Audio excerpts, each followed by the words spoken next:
Alabama, LSU, and Tennessee. Can the Aggies win one of those three games? You are Locked On Aggies, your daily podcast on the Texas A&M Aggies. Part of the Locked On Podcast Network, your team every day.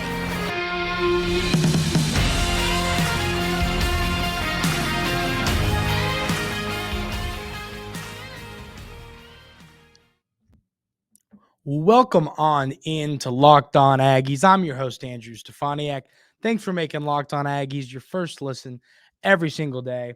Today's episode is brought to you by Bird Dogs. Go to birddogs.com/LockedOnCollege, and when you enter promo code LockedOnCollege, they'll throw in a free custom Bird Dogs Yeti-style tumbler with every order. There's three games on this schedule that are, you could say, can make or break the season. I think one thing that the goal has been to reiterate this point throughout me taking over this show, and that has been a good season is not going to be too crazy difficult for the Aggies to obtain if they play to their talent. There's three games. I hinted at them: LSU, Bama, and Tennessee. I think they're going to win one of these three games, and that's what we're going to break down today. I think the Aggies have a shot to beat Tennessee. Listen, I think if you break down the hype between these two programs, now there's some national media who's excited about what Texas A&M's doing this year, but I mean, Tennessee is the darling of a lot of national media right now. And to me, I think these two programs are eerily similar. You look at it, this is the way I break it down. At Tennessee, you've got the quarterback, you've got Joe Milton. When Hendon Hooker went down last year with the ACL tear, we saw Milton play a little bit. We got to see some signs, some flashes. We could tell he's going to be a good player. But the question that I ask myself is, what's the difference between Milton, and Weigman? Two kind of unproven guys in this league that we've seen a little bit. We've seen a little bit of Milton. We have seen a little bit of Weigman, but not a ton. And both of these two quarterbacks, both Weigman and Milton, showed flashes last season. The Volunteers lost a ton of talent to the NFL. Of course, they lost their starting quarterback. They, of course, lost Hyatt, the wide receiver, is gone. They lost a lot. They lost another receiver. They lost a lot of talent to the pros. Now, they had a good recruiting class. They've been recruiting well since Heupel's been the coach there at Tennessee. Things are going well for Tennessee. This is a program. It's kind of like how I talk about South Carolina as a program that's kind of on the up and up. But I think Tennessee, I think last year was a flash in the pan for the time being. I think the Volunteers could be a program that are terrifying for other teams for years and years and years, but I think they're a little ways away. I know they have that outstanding quarterback. I think his name's Nico something, but he, the 5-star quarterback freshman, he's going to be great. There's a lot to be excited about in Tennessee, but I could, eat my words on this and they could be great this year, blow Texas A&M out of the water, and I'll be wrong. And then I'd say it's official that the Volunteers have arrived. But I think last year, it was Hooker, who at the time was a transfer.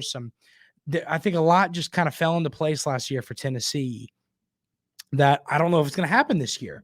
Now, the one thing that kind of kills me about that game, and we're going to break down the Alabama and LSU games as well, but I think, as I said, I think if one of them is winnable, to me, it's the Tennessee game. Now, I kind of came in here hot and heavy saying I think the Aggies could beat Alabama. I stand by that statement, but I've backed off at a degree just because I kind of think the way, you can have a quarterback be a game manager and win football games. And game manager, a lot of people hear that, people used to talk about Stetson Bennett as a game manager. And I think Stetson Bennett was great, but I don't think that's a terrible, he did what he had to do. He had great numbers. He was a great quarterback. But at the end of the day, sometimes to win football games, your quarterback just has to not make mistakes and dink and dunk the ball down the field, let the running game do some work, get the ball into your playmakers' hands. And I think that the Crimson Tide are a game manager away from being the Alabama of normal. And, the defense is going to be great. There's some outstanding weapons. They have a great true freshman running back over there. There's a lot to be excited about as Bama fans, as it seems there always is. So I've backed off that a little bit. I do think the fact that you get Alabama at home, I think that helps a little bit, but I've backed off feeling great about that game. I think whoever the quarterback is, whether it's Milroe, whether it's Buckner, I don't think the Aggies are going to be able to beat Alabama. I think they're going to be good, but I don't think it's impossible. Now, you look at all three of these games. Look at the lines of these games. Tennessee, the Aggies are +7, or +7. The Bama, the Aggies are +8, and LSU, the Aggies are +10. They're not favored to win these games. They're underdogs in all these games.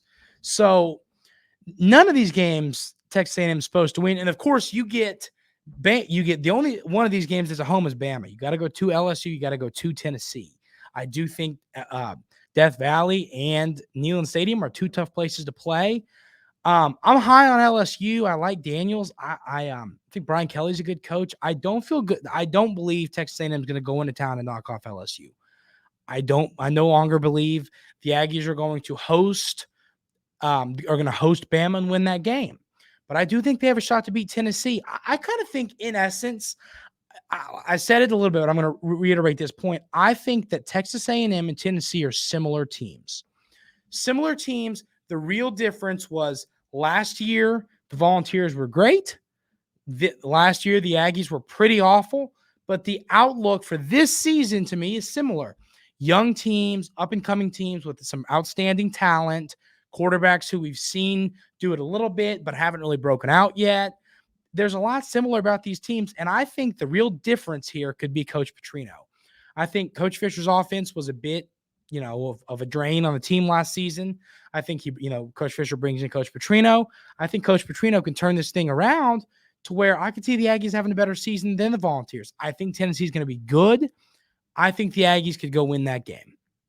And the way I've chopped down this schedule, talking about getting an 8 or 9 win season, those are the 3 games. You could lose all 3 of these games and win your other 9 and go 9-3. But if you were able to knock off Tennessee, then you kind of have wiggle room to drop one of those games that I consider the kind of games, which is kind of like your Auburn, Miami, South Carolina, Ole Miss, those games. Like, you can drop one of those and still go 9-3. Or if you kind of win all your games and beat one of the teams that you're not supposed to beat, then we're looking at something serious here. So I think winning one of those 3 games, I think LSU is pretty much off the table. If it was at home, I would say they have a shot. I don't think the Aggies are going to go there and win that game. I think they have a shot against Tennessee and a shot against Bama. I feel better about Tennessee than I do Bama. But, these are the games that are fun to mark on the calendar. These are the games that are fun to get excited about. My last comment on this and my biggest concern is that Tennessee game and the Bama game are back-to-back. The Alabama game's October 7th with the Tennessee game being October 14th. I don't like that because it's like, there's always, they say playing Bama, you're going to be weak, you're going to be tired, you're not going to be feeling great. And that's a real thing. It's hard to bounce back after playing one of the most physical teams in college football, one of the best teams in college football. And then you have to go play that game against Tennessee, which I consider one of the most important games on the schedule. That's going to be tough for the Aggies. But at the end of the day, if this year is going to be a success, you got to find a way to win one of those games, that Bama game or that Tennessee game. Can't sit here and say I feel great about it, but I think for this season to be a success, you have got to find a way to win one of those 2 games. And then the LSU game is just kind of a cherry on top. I don't think you win that one, but if you do, my goodness, would that be exciting? The Aggies have a pretty good blue chip ratio heading into the 2023 season. Let's talk about it. But first, I want to tell you about our friends over at Bird Dogs. Bird Dogs, I don't even know what to say about these pants because they are just so dang comfortable. I have 2 pairs myself. I wear them all the time. What I love about them, like I said, I have 2 pairs.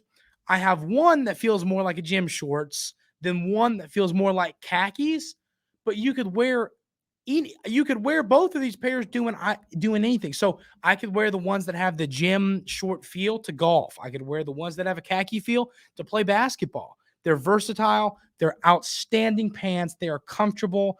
I promise they have this liner. They're comfortable. They make you feel great. They make you look good. These pants are incredible. You have got to go check them out. Go to birddogs.com/lockedoncollege and enter promo code LOCKEDONCollege for a free Yeti-style tumbler with your order. That's birddogs.com/lockedoncollege for a free Yeti-style tumbler. You won't want to take your Bird Dogs off. We absolutely promise you. Yeah, the blue chip ratio is something, we've all heard the term blue chip recruit. It's a term we hear a lot. Had to do a little bit of research on it because, I see this and I go, what does that mean? So blue chip ratio, it was 24/7 Sports. They put out a graphic. I love graphics. I just love them. They're awesome. They put out a graphic talking about, each team's blue chip ratio. And what the graphic kind of broke down was over the last 4 recruiting cycles, the amount of 4- and 5-star recruits, blue chip, compared to, the rest of the recruits you bring in. So 73% of the recruits the Aggies have landed over these last 4 recruiting cycles have been blue chip recruits. And now, this is going to be a statement, and when I make this statement, I am no way saying this is going to happen. Okay, but I'm just going to put out what the graphic said. This graphic, you know how like when you're making your March Madness bracket, and they'll say the only teams that have won a national championship over the last 13 years have been top 10 in defensive and offensive efficiency, and there's only 9 teams that fit that build. That's what this reminded me of. The graphic stated that the blue chip ratio, having a good blue chip ratio, leads to national championship appearances. Now, you can kind of throw that out the window personally, because if you look at it, it's like, well, no duh, Bama's blue chip ratio was 90%, which is hilarious. And I bet you like the percentage that of those recruits that weren't 4- and 5-stars were like kickers or interior offensive linemen, players that rarely are ranked high. Because that's Bama, it's what they do. Same with Georgia, Ohio State, Clemson, all had great blue chip ratios. But the Aggies did too. 73% of the Aggies recruits over the last handful 4 recruiting cycles have been blue chip recruits. And the reason I thought of this as a topic to bring on the show today was kind of just like, you got to win football games. And we talked about this week, about this being a make or break season for Coach Fisher and the Aggies. But seeing this number, and the one thing I didn't understand about the graphic, and I thought this was a little bit, I don't know how to describe it, a little weird how they kind of broke this down, but was the fact that like some of these guys have left. You've had some turnover with the whole transfer portal world nowadays. It's interesting to me that they didn't, that they didn't account for that, because it's like, of course, some of these guys have left. You've brought in some transfer portal guys, like you bring in Tony Grimes, right? The cornerback from North Carolina. He was a blue chip recruit at high school. So it's like, I don't know how they broke that down, but it's still an interesting statistic, because it tells you that the Aggies need to start winning football games with all of this talent that they have on the roster. There's a ton of talent. And like I said, the Aggies have the talent there to go and win a national championship based on talent. Now, there's, like I said, no. Let me make sure I explain what I mean by that. I do not think the Aggies are going to win the national championship. I think that they have the talent to do so. And I think that there's different lots of things have to fall into place. You can't get hurt. The coaching has to be good. There's lots of things that lead teams that have the talent to win a national championship to not win a national championship. And I think that's kind of been the case for the Aggies, as they've had great talent, but they haven't really been on that scale where they've been in the talks of a national championship contenders. They, of course, I don't believe are this year in the national media. You don't really see that, but seeing these numbers, the talent is there. And I don't think that's a secret. I don't think anyone is surprised by that. I don't think Aggie fans are like, wait a minute, we have a talented roster. Everybody knows there's talent on this roster. The 2022 recruiting class was absurd. The 2021 class was great. There's been great recruiting classes. The coaching staff's done a great job. The NIL collectives have been great. There's been a lot of stuff that has helped the Aggies recruit at a high level. It just has to transfer on the field. And as I've said, I think this is the season that could happen. I think the talent's there. I think the thing I need to put out there, and I've hinted at, I think I've basically said it flat out a few times, but I think Coach Petrino is a massive, out of this world, huge deal for this football team. I think he's going to make this offense outstanding. The defense is already great. The defense was good last year. The defense is going to be outstanding this year. The offense was the problem last year. Injuries didn't help. Injuries to Bryce Foster and Anaya Smith. There was injuries that didn't help. But at the end of the day, you got to be able to produce anyway, and I think Coach Petrino is going to make that happen. So I think you're going to see this blue chip ratio help the Aggies this year, because blue chip ratio is talent. It means you have a talented roster, and with the Aggies have a talented roster. It's not a debate. It's not a question. It's a statement. So hopefully this talented roster turns into some wins on the football field. Really, I mean, an 8 or 9 win season, it would bring back the fun to Texas A&M football that just Aggie fans didn't have last year through the pain. I mean, smile through the pain. It was hard. I think there's going to be a big rebound this year. I think there's going to be a rebound and a putback dunk for the Aggies this season. I think they're going to be outstanding on the football field.